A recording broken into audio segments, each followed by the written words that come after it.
ಆನೇಕಲ್ನ ಕ್ಯಾಸನಹಳ್ಳಿ ಗ್ರಾಮದಲ್ಲಿ ಕಾಣಿಸಿಕೊಂಡಿದ್ದ ಚಿರತೆ ಇಂದು ಬಯೋಕಾನ್ ಸಮೀಪ ಪ್ರತ್ಯಕ್ಷವಾಗಿದೆ.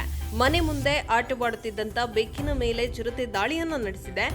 ಬಯೋಕಾನ್ ಕಾರ್ಖಾನೆಯ ಹಿಂಬದಿ ಲೇಔಟ್ನಲ್ಲಿ ಚಿರತೆ ಪ್ರತ್ಯಕ್ಷವಾಗಿದೆ. ಚಿರತೆಯ ಹೆಜ್ಜೆ ಕುರಿತು ಮತ್ತು ಓಡಾಟದ ದೃಶ್ಯಾವಳಿಗಳು ಸಿಸಿಟಿವಿಯಲ್ಲಿ ಸೆರೆಯಾಗಿದೆ.